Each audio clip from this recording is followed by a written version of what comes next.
ত্রয়োদশ সংসদ নির্বাচনে পোস্টাল ব্যালটে ভোট দিতে অ্যাপে নিবন্ধন করেছেন 15,33,000 জনের বেশি। এর মধ্যে 7,72,000-এর বেশি 122টি দেশে বসবাসরত বাংলাদেশি নাগরিক। সবচেয়ে বেশি নিবন্ধন করেছেন সৌদি প্রবাসীরা। বাকি 7,61,000-এর বেশি নিবন্ধন করেছেন দেশের ভেতর থেকে। তাদের সিংহভাগই সরকারি চাকরিজীবী।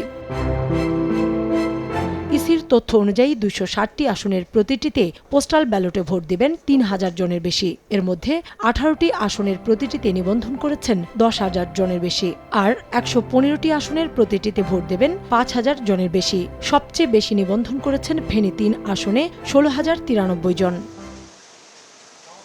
নির্বাচন বিশেষজ্ঞ আব্দুল আলিম মনে করেন, এবারের নির্বাচনে আসন ভিত্তিক জয় পরাজয় নির্ধারণে গুরুত্বপূর্ণ ভূমিকা রাখবে পোস্টাল ব্যালট। যে ভোটটা আমার এমনিতে পড়বে, ইন পার্সন পড়বে, তার সঙ্গে এই বাড়তি পোস্টাল ব্যালটের ভোটটা যুক্ত হবে, অর্থাৎ ভোটার টার্ন আউট কিছুটা হলেও বাড়বে।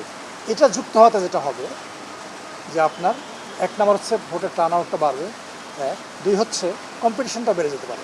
যখন কম্পিটিশনটা বাড়বে তখন কিন্তু ভোটের ফলাফল পাল্টে যেতে পারে।